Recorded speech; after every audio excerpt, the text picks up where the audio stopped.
Bienvenue sur la chaîne ADD Avignon, Église Réal Panier. Nous souhaitons que ce message t'encourage. Très bonne écoute. Seigneur, nous savons que tu es le Dieu Tout-Puissant. Nous savons que tu es ici, présent parmi nous, Seigneur. Et nous savons que tu es un Dieu qui parle directement à notre cœur. Et donc, c'est ce que nous te demandons de faire ce matin, Seigneur. Parle-nous, Seigneur. Change-nous, inspire-nous, Seigneur. Guide-nous, Seigneur. Amen. Dieu est un Dieu qui rebâtit. C'est le thème de ce matin. En fait, est-ce qu'il y a besoin de quelque chose dans votre vie qui a besoin d'être rebâti? Est-ce qu'il y a quelque chose dans votre vie qui est en ruine? Quelque chose qui a besoin d'être rebâti. En fait, ce matin, Dieu veut rebâtir les ruines. Il a un avenir pour vous et pour moi. Et donc ce message, il est pour vous, même si vous êtes ici pour la première fois et que vous vous dites c'est quoi ce petit accent de ce gars-là? Ok. Les autres, ils sont habitués. Hein? Je parle une autre langue normalement, hein, mais donc même si vous êtes ici pour la première fois, en fait, si vous avez un domaine dans votre vie qui est en ruine, ce message, il est pour vous. Si vous n'avez aucune ruine dans votre vie, alléluia, gloire à Dieu, alors ça sera un rappel des bases au cas où, le jour que ça puisse arriver, qu'il vous arrive une ruine. Et donc je veux que juste vous preniez 30 secondes, chacun pour soi, 30 secondes pour réfléchir à quelque chose dans votre vie qui ne va pas comme vous le voulez. Et c'est différent pour chaque personne. 30 secondes.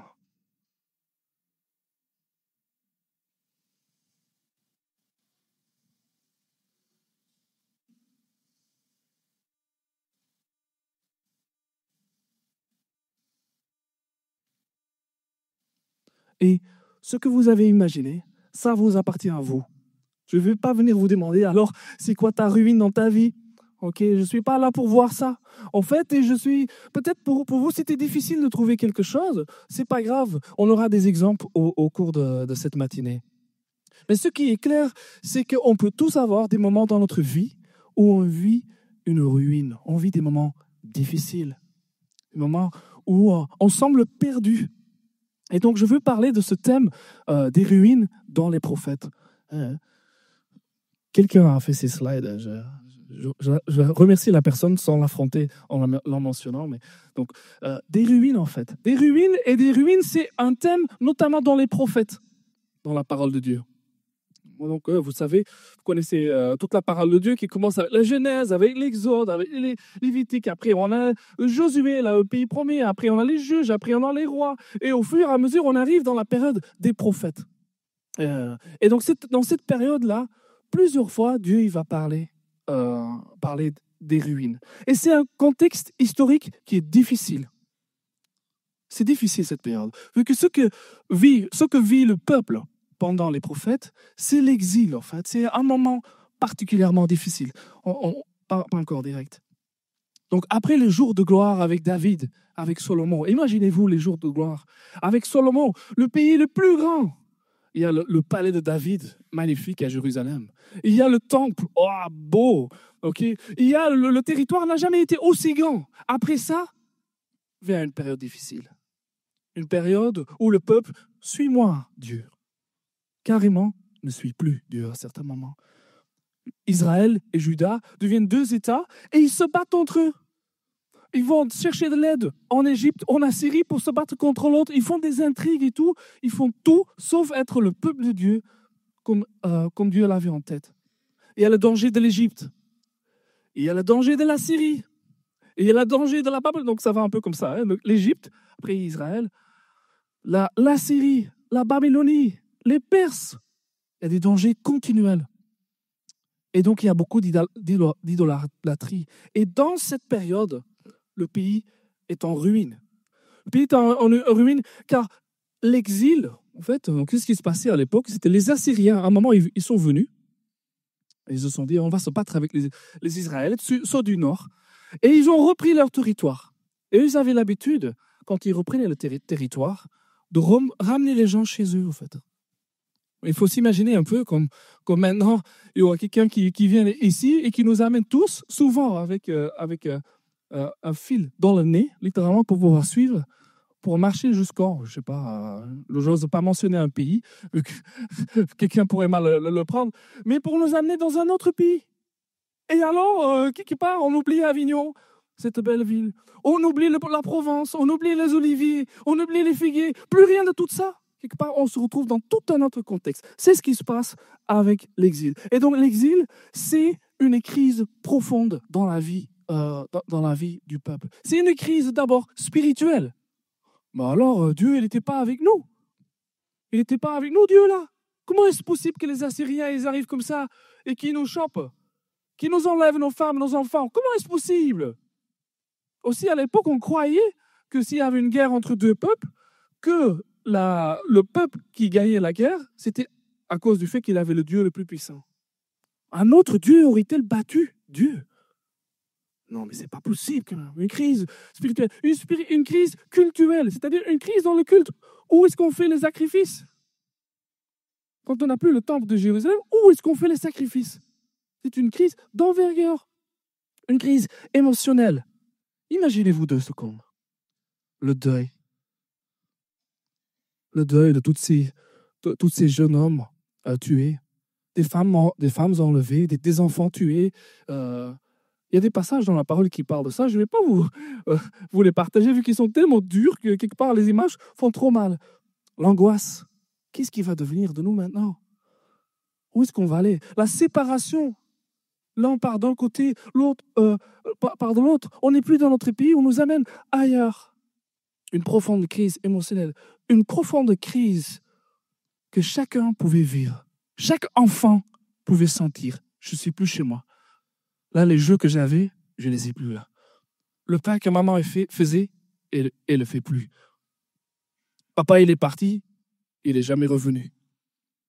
Wow! Vous imaginez un peu la crise. Une crise matérielle. Il y a des pertes énormes de bien-être, d'argent, les maisons.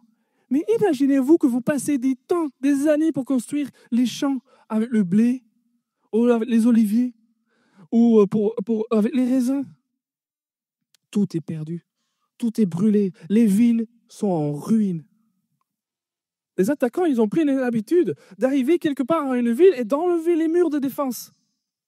Oui, si les murs de défense, au moins ça fait encore un peu de protection. On enlève les murs de défense, plus aucune protection. Tout est perdu. C'est aussi une crise politique. Israël, qui était le roi là? Et est-ce qu'il va pouvoir gérer quelque chose? Non, mais est-ce que Dieu n'avait pas promis qu'on aurait un roi qui serait sur le trône pendant des générations longues à venir? Non, c'est possible. Il y a une crise personnelle. La captivité. L'esclavage. Imaginez-vous 2 secondes que vous vivez tranquillement et tout d'un coup vous êtes esclave. Vous êtes soumis à ce qu'un autre il veut. Imaginez que ça arrive à votre épouse, à votre époux ou à vos enfants. C'est une crise d'envergure. C'est une crise qui détruit tout. Entre nous, je ne sais pas de vous démoraliser. Hein? On va dans le trou, mais on va en ressortir. Okay? On va rester avec moi. Okay? Mais je veux qu'on comprenne vraiment la crise pour savoir quelle en est sa solution. Si on part direct à la solution, on oublie quelle était la crise. La crise, elle est profonde. Peut-être dans votre vie, au niveau spirituel, émotionnel, matériel, politique et personnel, peut-être vous aussi, vous avez une crise. Peut-être vous aussi, vous sentez, si je suis complètement honnête avec moi, mon mariage, il ne va pas bien. Si je suis complètement honnête avec moi, je fais n'importe quoi dans mon temps. Si je suis complètement honnête avec moi, la bouteille, je la trouve trop vite. Ce que je fais sur l'ordinateur, mieux vaut que personne ne le voit. Comment je suis avec mes enfants, si je pouvais cacher un tout petit peu là. Ce que je pense vraiment quand je sors d'un dimanche matin, mieux que ce soit entre Dieu et moi ou juste pour moi. Peut-être vous aussi, vous avez une crise dans votre vie. Il y a les crises très, très visibles pour tout le monde, comme le deuil, qu'on regrette bien sûr. Et alors, on vient d'avoir des exemples cette semaine. Mais il y a des crises aussi qui sont cachées, qui sont au fond de vous. et qui ont l'air d'être bien cachés et dont on se dit « Ah, mais le long que ça reste caché, au moins peut-être je peux faire semblant que ça n'existe pas vraiment. » Mais non. Mais non. Dieu, il voit toutes choses, il voit droit à travers de toutes vos façons, toutes mes façons de cacher la crise. Et donc, je veux lire 2 textes en particulier. 2 textes dans 2 exils différents. Donc, il y a eu plusieurs exils. Il y a une série d'exils, en fait. On va lire un premier texte dans l'exil assyrien. Donc, on regarde les années 722 avant Jésus-Christ. C'est le nord du pays. Alors, Ésaïe va parler. Ésaïe, il va parler. Ainsi parle l'Éternel, ton Rédempteur, celui qui t'a formé de ta naissance. Moi, l'Éternel, j'ai fait toutes choses. Toutes choses. Dieu a fait toutes choses. Seul, j'ai déployé les cieux. Seul, j'ai étendu la terre. J'ai anéanti les signes des prophètes de mensonges et je proclame insensés les devins. Je fais reculer les sages et je tourne.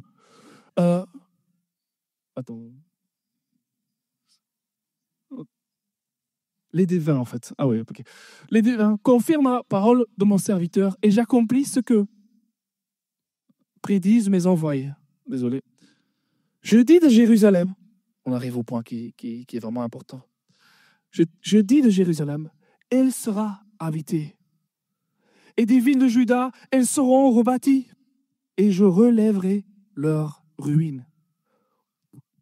Quand Ésaïe parle, il dit ça à des gens qui ont vu les ruines. Il dit ça à des gens qui habitent dans un autre pays, à des gens qui sont esclaves. Il dit ça à des gens qui ont vu, effectivement, les murs tomber. Ils ont vu les champs brûlés, les enfants enlevés. Il parle à eux. Et Dieu leur dit, pas, oui, franchement, vous avez vraiment fait n'importe quoi. Non, Dieu il dit, Jérusalem sera habitée. Les villes de Juda, elles seront rebâties et je relèverai leurs ruines. C'est 150 ans avant Cyrus. Vous savez, Cyrus, à un moment, il va donner la permission au peuple de repartir. À ce moment-là, on a eu les Assyriens, on a eu les Babyloniens, on a eu les Perses. Et le Perse, il va dire, oui, vous pouvez rentrer et rebâtir la ville. Mais ça, ils n'avaient pas encore vu. Ésaïe n'avait pas encore vu ça. Donc, il parle de la part de Dieu. Et Dieu dit, la ville sera habitée. Je relèverai leurs ruines. Puis un deuxième texte, dans le contexte de l'exil babylonien. Un autre empire qui a battu les Assyriens et qui arrive du coup, on va lire Ézéchiel 36. Et je prends quelques versets pour éviter de passer tout le chapitre. Aux ruines désertes et aux villes abandonnées. Donc il parle aux ruines en fait. Voici, je vous serai favorable, je me tournerai vers vous. Les villes seront habitées et l'on rebâtira sur les ruines. Ainsi parle le Seigneur l'Éternel, le jour où je vous purifierai de toutes vos iniquités, je peuplerai les villes, les ruines seront relevées, la terre dévastée sera cultivée, tandis qu'elle était déserte aux yeux de tous ses passants. Et l'on dira, cette terre dévastée est devenue comme un jardin d'Éden. Alléluia. La ruine, avec Dieu, elle va vers le jardin d'Éden, mon frère, ma soeur. Votre ruine, elle va vers le jardin d'Éden, avec le Seigneur. C'est le Seigneur qui parle. Et ces villes ruinées, désertes et abattues sont fortifiées et habitées. Et les nations qui resteront autour de vous sauront que moi, l'Éternel, j'ai rebâti ce qui était abattu. Moi, l'Éternel, j'ai rebâti ce qui était abattu. On est des années après. Et pourtant, donnons-vous le même message. Dieu est un Dieu qui rebâtit. Eux, ils avaient l'habitude de voir les ruines. Il y a des gens qui ont vu la chute de Jérusalem. Ils ont vu la chute du temple. Imaginez-vous 2 secondes. Alors tout d'un coup, on arrive au temple, on enlève toutes ces richesses, on fait tomber ces murs, quasiment plus rien reste. Mais le temple, c'était la maison de Dieu. Ces gens-là, quand eux, ils entendent, les villes en ruine seront remplies. Je suis l'Éternel, j'ai rebâti ce qui était abattu. Ça va leur dire quelque chose. Ça va leur toucher. Et c'est donc du coup pareil pour nous. On sait que Ezra 6, verset 3, qu'à un moment, le temple sera reconstruit. Nous, on sait qu'à un moment, la ville de Jérusalem sera reconstruite. Mais à l'époque, ils ne savaient pas. Et donc peut-être, nous, dans notre ruine, maintenant, on se dit, est-ce que ma ruine est récupérable? Est-ce que ceci est récupérable? Est-ce que je ne suis pas trop loin? Est-ce que ce n'est pas trop sombre? Est-ce que ce que j'ai fait n'est pas trop grave?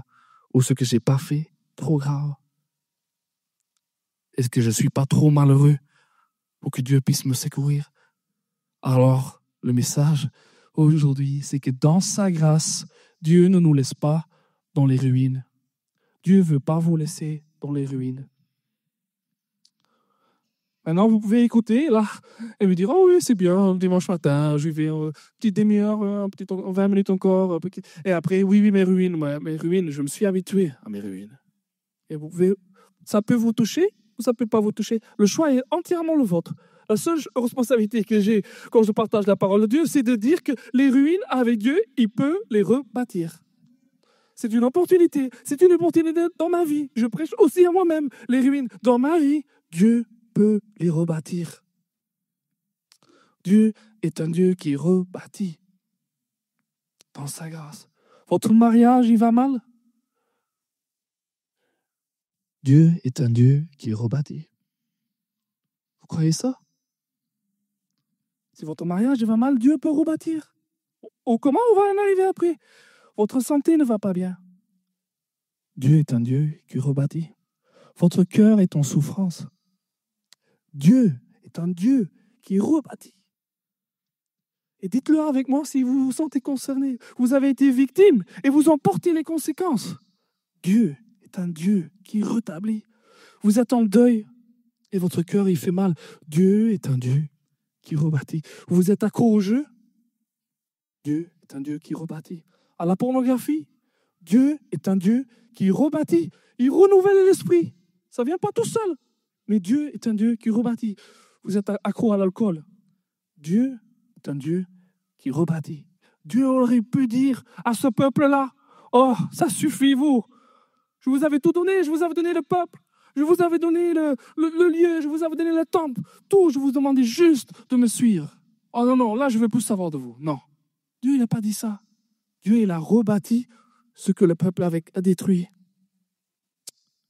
Vous passez tout votre temps sur les écrans, sur les médias sociaux. Même là, Dieu est un Dieu qui rebâtit. Un chagrin d'amour, on n'en parle pas souvent, mais un vrai chagrin d'amour, ça peut faire mal aussi. Dieu est un Dieu qui rebâtit. Vous avez perdu tout votre argent. Bonne nouvelle pour vous. Dieu est un Dieu qui rebâtit.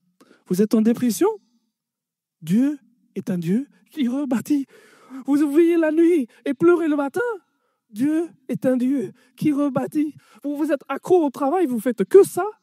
Dieu est un Dieu qui rebâtit. Vous êtes disputé avec un ami, avec des gens que vous aimez. Dieu est un Dieu qui rebâtit. Si Dieu il peut rebâtir la ville de Jérusalem, s'il peut rebâtir le temple, d'autant plus, il peut rebâtir le temple du Saint-Esprit en vous.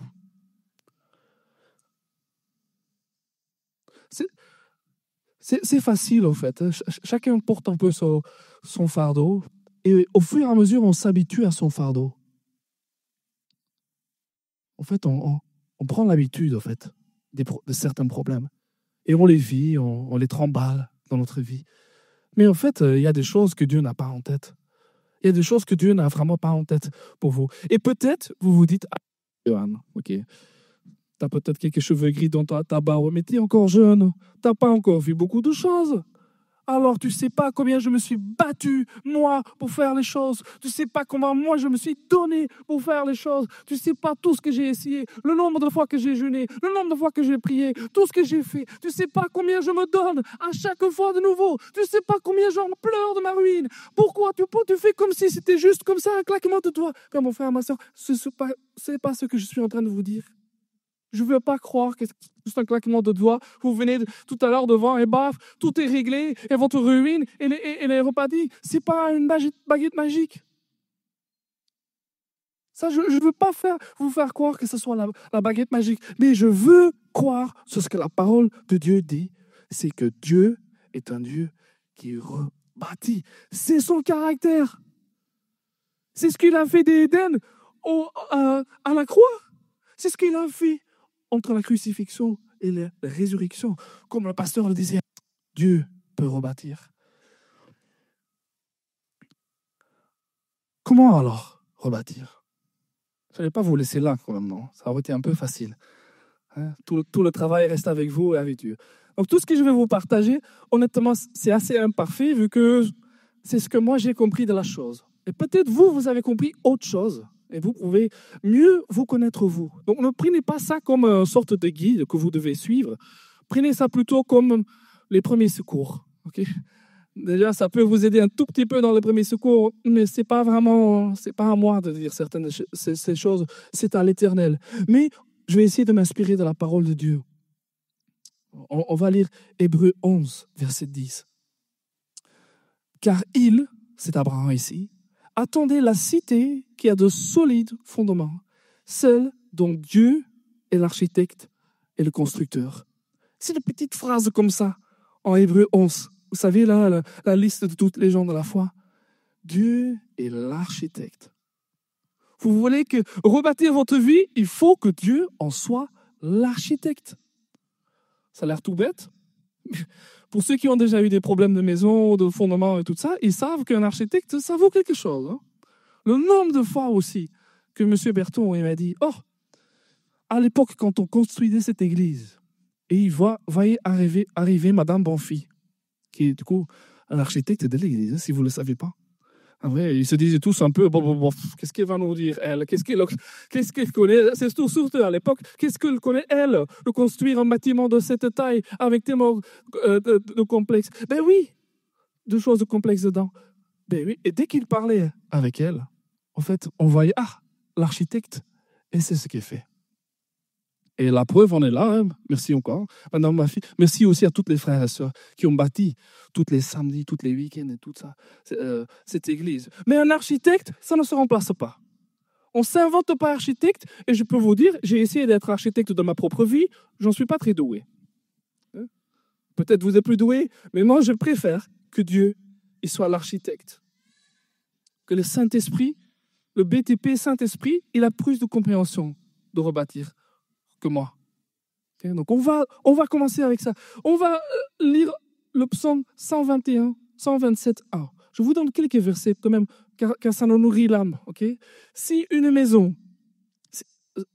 c'est une autre version en fait. Si une maison n'est pas construite par l'Éternel, ceux qui la construisent travaillent inutilement.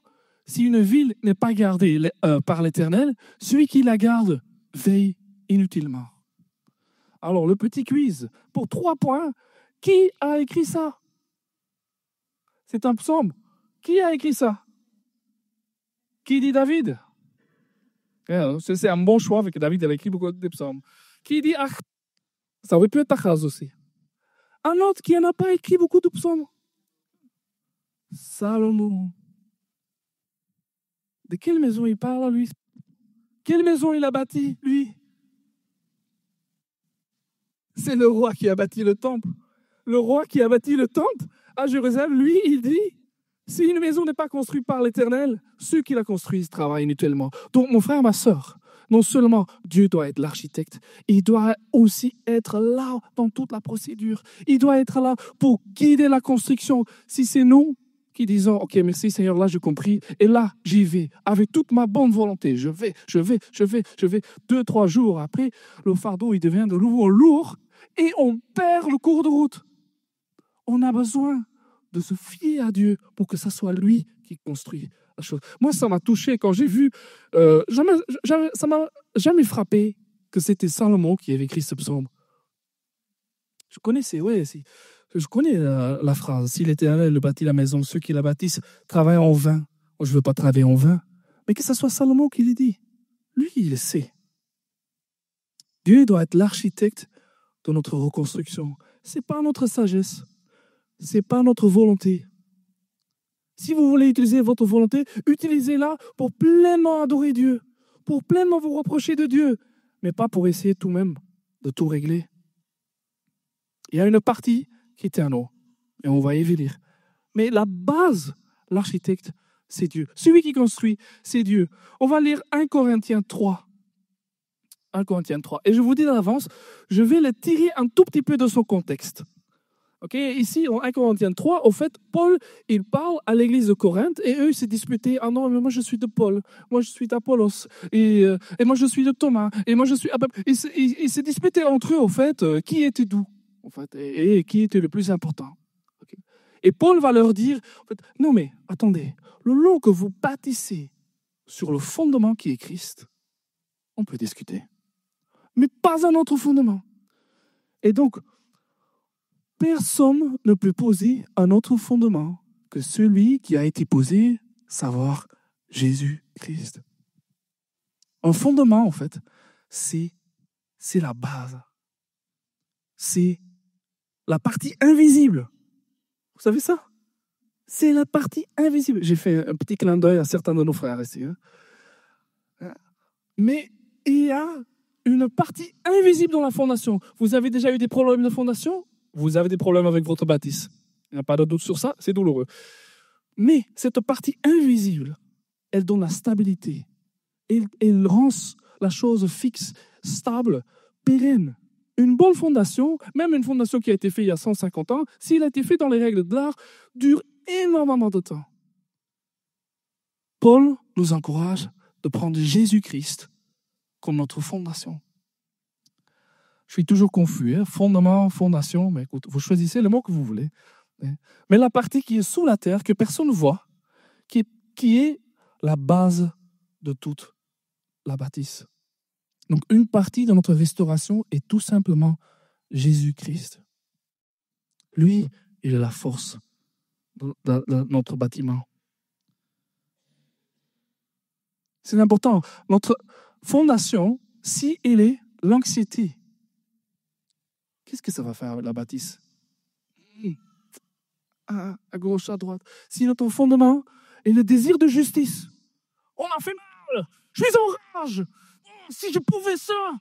Si ça, c'est notre fondation, qu'est-ce qui va se passer avec le bâtiment? Si c'est notre sagesse, oh oui, mais vous savez, hier, j'ai lu un psaume, frère, alors le Seigneur m'a révélé. Okay. Si c'est nous qui avons la sagesse, oh, malheureux nous. Malheureux. Non, il y a des choses qui ne peuvent pas faire la fondation. L'amertume, on est un très bon exemple. L'amertume n'est pas un bon fondement. Donc, si vous avez un problème, si vous avez une ruine dans votre vie, posez-vous la question, quel est le fondement en dessous? Peut-être vous avez raison d'être anxieux. C'est-à-dire que ça s'explique. Peut-être vous avez vraiment vécu des choses difficiles. Peut-être vous avez vraiment raison de désirer un peu de justice ou d'être amer. Mais ça, même si vous avez raison, même si quelque chose vous est arrivé, n'en faites pas votre fondement. Je ne veux pas que ça soit ma fondation, ça. Je veux que ma fondation elle soit Jésus-Christ et Jésus-Christ seul. Donc on a un Dieu qui rebâtit, un Dieu qui est un architecte, on a Jésus qui est la fondation. Puis, qu'est-ce que nous, on fait alors? Alors, qu'est-ce que nous, on fait dans l'histoire? Est-ce qu'on vient simplement le dimanche matin, on loue? Alléluia, Seigneur. Tu vas tout régler. Qu'est-ce que nous, on fait en fait? Jésus est la fondation. On va lire ce que Paul il a à dire là-dessus. Si quelqu'un bâtit sur ce fondement avec de l'or, avec de l'argent, des pierres précieuses, du bois, du foin ou du chaume. Nous, on bâtit sur cette fondation, en fait. Et Paul, il dit, on peut bâtir avec de l'or. De l'or, ça supporte le feu. L'or, c'est pérenne. Avec de l'argent, avec des pierres précieuses. On peut aussi construire avec le bois. Le choix, après, il est à nous. Le choix est à nous. Le foin, du chaume. Ça peut faire une bonne bâtisse, hein? Et si moi j'ai le choix, je préfère cette bâtisse avec l'or. Je préfère cette bâtisse avec l'argent. Je préfère cette bâtisse avec les pierres précieuses. Je préfère des choses qui sont pérennes dans le temps. C'est ce que Paul nous dit ici quelque part. Ok. Est-ce que, avec quel matériau construisez-vous? Une fois qu'on a Jésus comme le fondement, comment nous construisons? Construisons-nous avec l'anxiété? Ça va être compliqué. Je vous donne quelques exemples des choses dont la parole, elle parle comme fondement. À un moment, Dieu va dire Josué va dire en fait, de Dieu, de toutes les bonnes paroles, c'est Josué 21, 45, si quelqu'un prend note, de toutes les bonnes paroles que l'Éternel avait dites à la maison d'Israël, aucun ne tombera, toutes s'accomplirent. Toutes s'accomplirent. Les promesses de Dieu, c'est quelque chose de valeur. Les promesses de Dieu, ça c'est de l'argent, ça c'est de l'or. De l'amour, qu'est-ce que dit Éphésiens 3, 17? Alors, Christ qui habite dans vos cœurs par la foi, étant enraciné et fondé dans l'amour. L'amour, c'est une de ces choses pérennes. Le refuge. Tu as été un refuge pour le faible, dit Ésaïe. Un refuge pour le malheureux dans sa détresse. Un abri contre la tempête. Un ombrage contre la chaleur. L'Éternel est le refuge. Le juste a des fondements éternels, dit Proverbe. Concernant les richesses, et souvent quand on parle des richesses, les gens pensent que je parle aux gens riches. C'est faux. La richesse peut être un problème pour des gens qui ne sont pas riches. Ce n'est pas nécessairement les riches qui ont des soucis avec l'argent. Nous aussi, des fois, on peut avoir l'habitude de se dire, écoute, si j'ai assez d'argent, au moins je me protège de ce qui peut m'arriver dans la vie. Mais non, la richesse, non. La générosité, et la libéralité de ça, c'est un trésor placé sur un fondement solide, dit 1 Timothée. Et bien sûr, l'enseignement de Jésus. Celui qui entend mes mots et les met en pratique, il est basé sur le roc. Et celui qui entend mes mots et ne les met pas en pratique, qu'est-ce qu'il a dit de lui? Il a bâti une maison sur terre sans fondement. Alors, mon frère, ma sœur, nous pouvons construire des briques. Nous pouvons construire avec des briques qui sont durables, avec l'amour, avec la justice, avec la droiture, avec l'intégrité. Nous pouvons construire avec des choses qui ont de valeur. Mais si nous construisons avec des choses qui sont autres, avec la méchanceté, avec l'arrogance, avec l'idée qu'on va tout résoudre nous-mêmes, ben notre maison, même si le fondement est bon, elle va avoir du mal à tenir. Elle va vraiment avoir du mal à tenir. Donc, une construction à base d'addiction, par exemple, ça ne va pas tenir. Donc, peut-être vous avez des addictions dans votre vie, bien cachées, je sais bien sûr. Hein? Mais si vous avez des addictions dans votre vie, ben, mon frère, ma soeur, tôt ou tard, ça va se montrer, ça va se voir. Tôt ou tard, la maison elle va brûler. Donc, on a une certaine responsabilité nous-mêmes, ok, de comment on construit sur ce fondement. Je ne sais pas à vous, mais tout d'un coup, j'entends un silence glacial. Pas facile. Je peux que dire ce que la parole dit. Il y a une partie de notre responsabilité. Il y a une partie où nous, on fait la chose.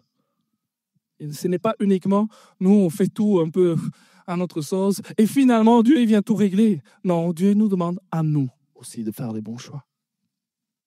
Vous voulez sauver votre mariage, Dieu il demande à nous de faire le bon choix. D'aimer notre époux, d'aimer notre épouse. Si on ne fait pas ça, c'est compliqué. Après de dire, Seigneur, viens le rebâtir.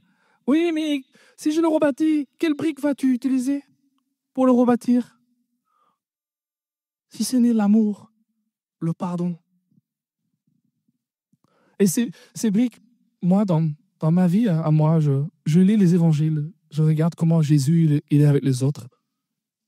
Et même si ça a l'air compliqué, tout ce que je vous dis, même si personne ne peut vraiment être complètement dans l'amour et le pardon et le Saint-Esprit et la nouvelle création, même si c'est compliqué, je crois profondément que Dieu le travaille en nous, que le Saint-Esprit fait l'œuvre en nous, que là, si nous essayons, si nous amendons à Dieu, si nous disons « Seigneur, ça c'est tellement difficile pour moi, viens à mon secours, aide-moi à aimer la personne autour de moi ». Si nous impliquons Dieu dans la chose, ben lui qui est l'architecte, lui qui construit, lui qui est le fondement, il serait là pour mettre toutes les briques dans la reconstruction de vos ruines. Alléluia. Et je veux faire quelques remarques sur cette construction encore, vu qu'elle n'est pas facile. Donc, on ne rebâtit pas une vie en une seule journée. C'est assez évident. Un bâtiment, il se fait brique par brique. Si on a la fondation, Dieu est avec nous. Mais après, on ne peut pas le faire dans une seule journée. Donc, je vous donne quelques... Et comme Paul il l'a dit, c'est mes opinions à moi. Okay, donc, vous le prenez comme mes opinions à moi et vous regardez en quelle mesure ça correspond à ce que vous pensez, vous.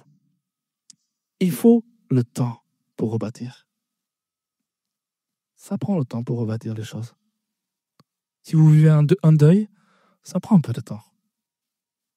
Pour certaines, ça peut prendre beaucoup de temps. Si vous êtes en dépression, dites « Ah, mais là, je vais jeûner, et là, je vais voir telle date, ça sera fini. » Non, ça peut prendre un peu de temps. Il n'est pas là pour vous juger dans la procédure, et il est là, il vous passe les briques. Il est là, il vous aide. Il sera avec vous de A à Z, de toute la reconstruction, vu que c'est un Dieu qui rebâtit. Donc, il va rebâtir avec vous. Il faut des gens autour aussi. On peut se faire accompagner par des gens qui sont chouettes, des gens qui ont l'air chouettes, et des gens... Il faut un tout petit peu de sagesse. Il faut un peu de sagesse avec qui je partage, qu'est-ce que je partage. Mais ce qui est clair, c'est qu'on a besoin d'aide. Okay? Dieu ne nous a pas mis sur cette terre pour tout faire nous-mêmes tout seuls. Dans une société individualiste, on doit faire face au fait qu'on a besoin des gens autour et que Dieu les utilise. Dieu va mieux qu'un. On a besoin des fois aussi de l'aide. On peut avoir vraiment besoin de l'aide.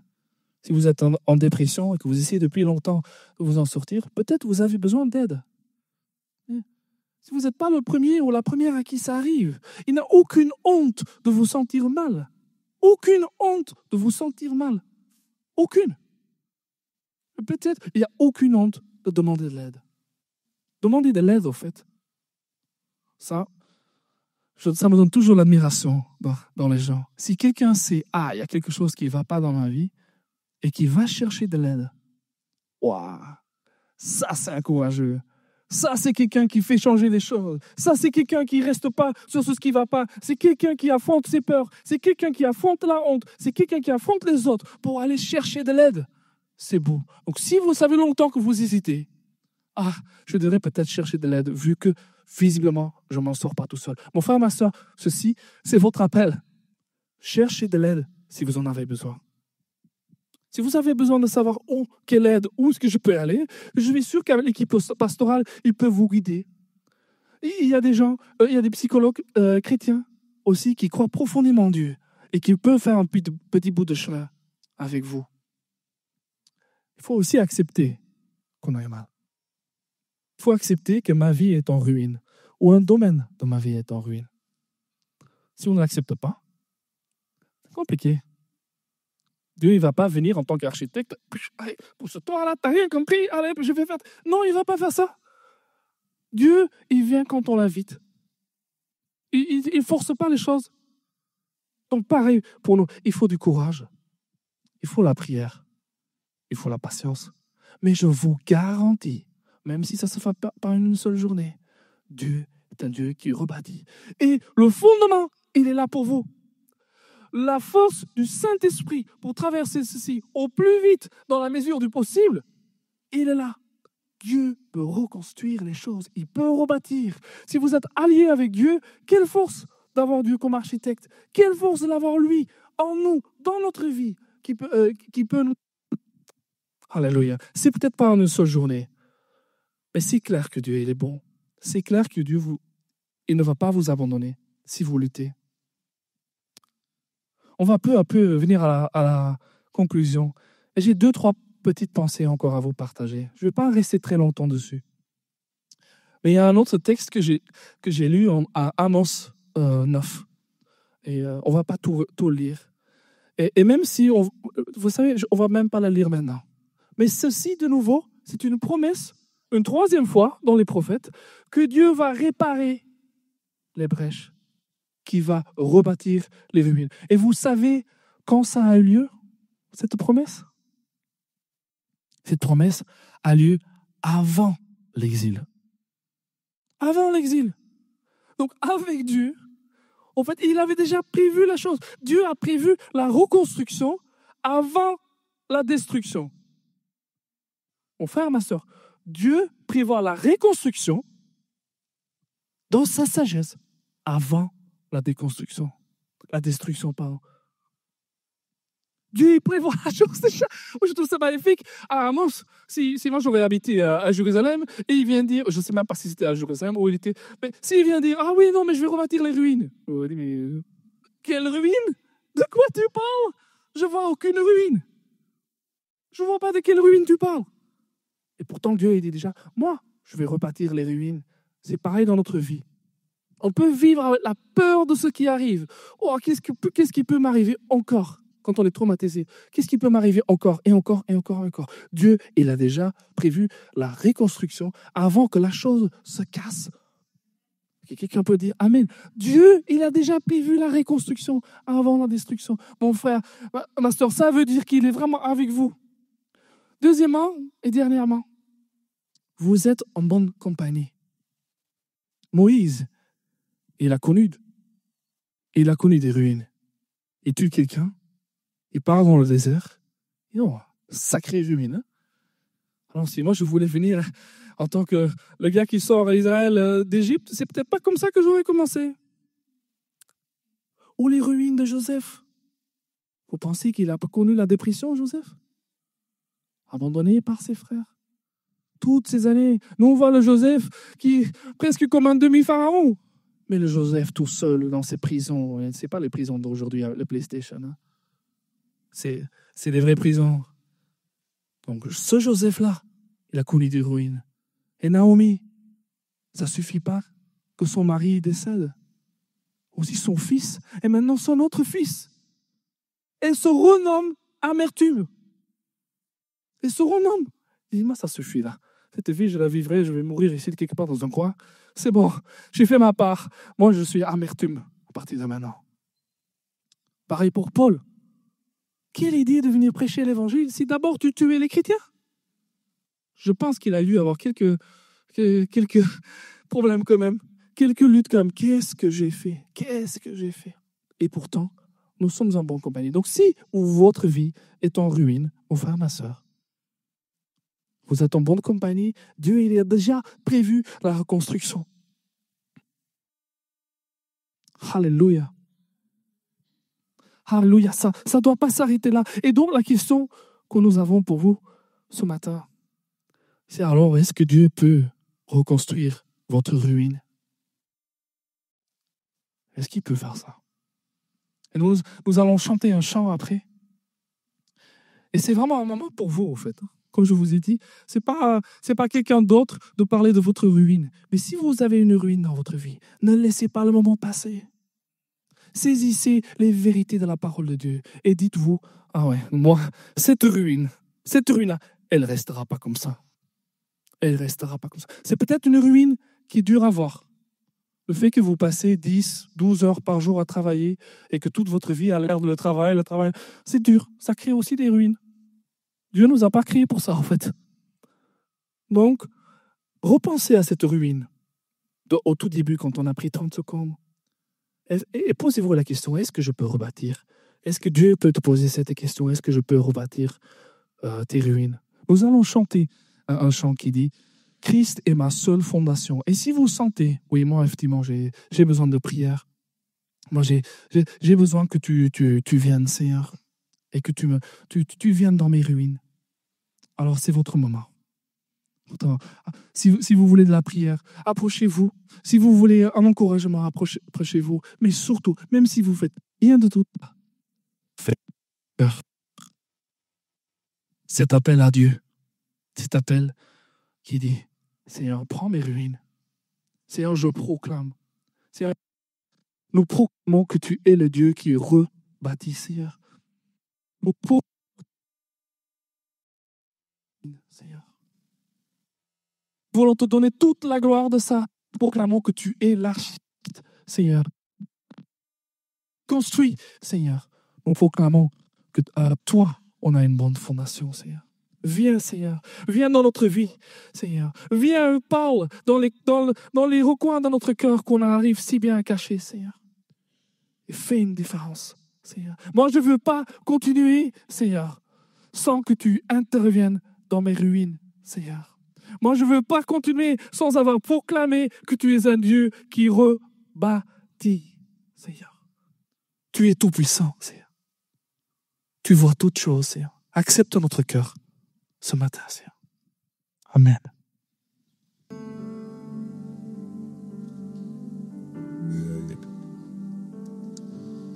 Alléluia. Je pense que le message était très clair ce matin.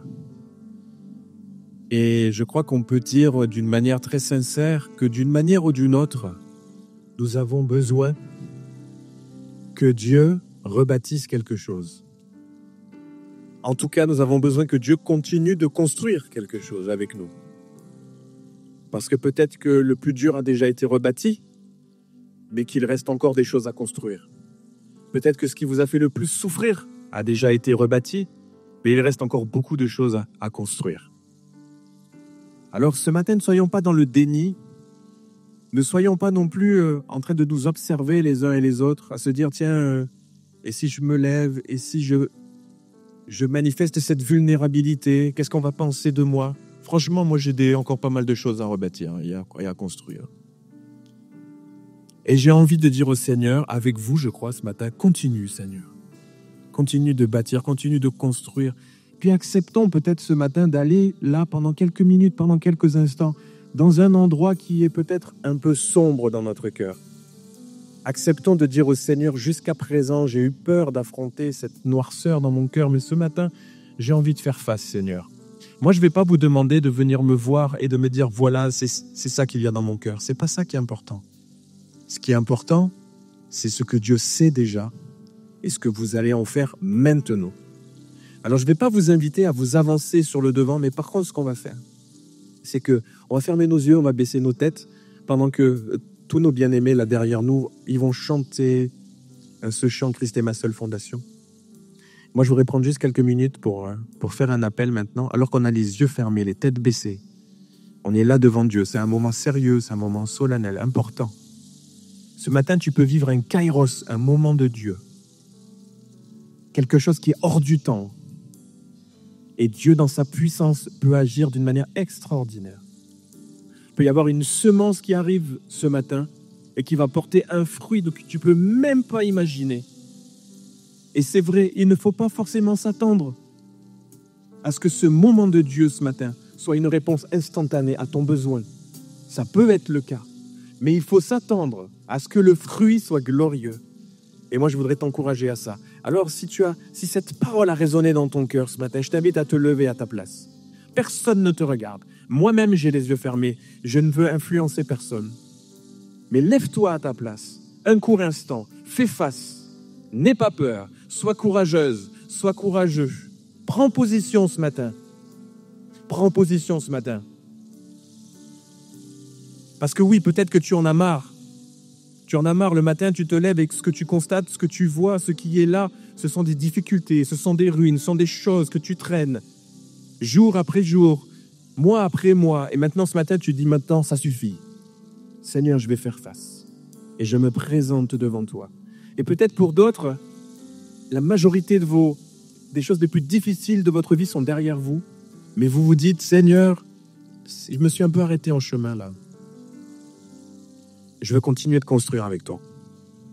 Je veux continuer de bâtir. Alors, levez-vous aussi à votre place pour continuer de construire. On peut avoir une construction à débuter. On peut avoir une construction à achever. On peut avoir aussi des réparations à faire, mais quel que soit notre besoin, Dieu est là. Seigneur, ce matin, nous sommes debout devant toi. Et c'est vrai, il le disait, Johann, sa responsabilité, c'est de déclarer ce que ta parole dit. Et c'est ce que nous faisons, Seigneur, semaine après semaine. Nous voulons déclarer les paroles de Dieu. Nous voulons dire que notre Dieu est un Dieu qui construit.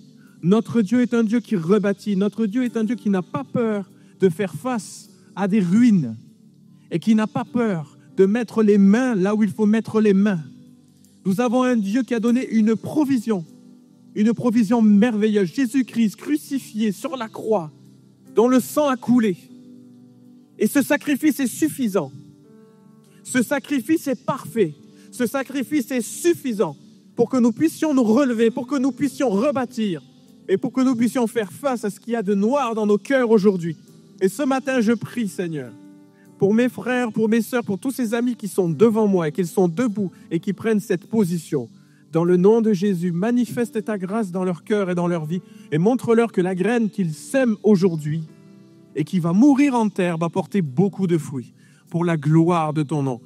S'il te plaît, Seigneur, nous te supplions ce matin, viens à notre aide parce que nous en avons besoin. Nous allons chanter maintenant, Seigneur Jésus, ce chant.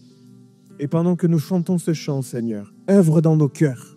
Nous ouvrons nos cœurs et toi, tu agis, Seigneur. Merci, Seigneur Jésus, pour cette belle réponse que l'Église apporte ce matin à ta parole. Glorifie-toi dans nos vies, Jésus. Amen. Christ est ma seule fondation, le rocher de ma vie, quand tout autour de moi est détruit. En lui est mon appui, j'ai mis ma foi en Jésus. Ne m'abandonne pas, sa parole est solide et sûre. Crois-le. Il ne me laissera jamais, jamais. Chantons, j'ai sa joie dans le chaos. J'ai sa joie dans le chaos. J'ai sa paix qui me soutient. Je peux déposer mon fardeau, car il me tient dans sa main. J'ai bâti sur Jésus. Il ne m'abandonne pas. Sa parole est solide et sûre. Il ne me laissera jamais, jamais. Il ne faillira jamais. Il ne faillira jamais. Il ne faillira. Car Christ est ma seule fondation. Christ est ma seule fondation. Le rocher de ma vie, tout autour de moi est détruit. En lui est mon appui, j'ai mis ma foi en Jésus. Il ne m'abandonne pas, sa parole est solide et sûre. Il ne me laissera jamais, jamais, jamais Jésus. Il ne faillira jamais, il ne faillira jamais.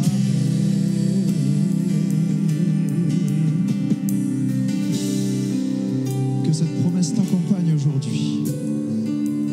Qu'elle soit là dans cette semaine et qu'elle puisse continuer à te rappeler chaque jour, chaque instant, que le vent, la pluie, même quand il déferle sur ta vie, ça n'a aucune importance parce que tu as bâti ta vie et ta maison sur Jésus-Christ.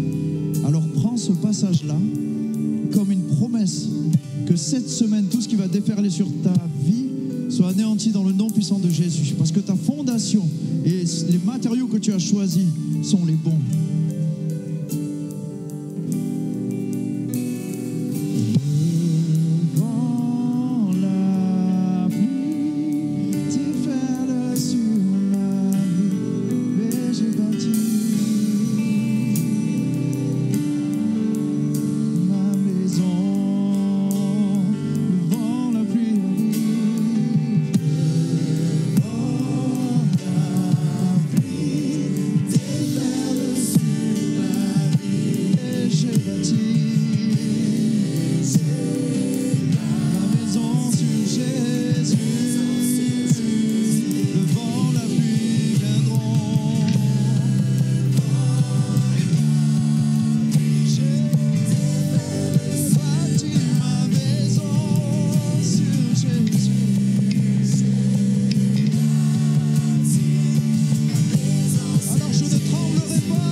Merci d'avoir écouté ce message.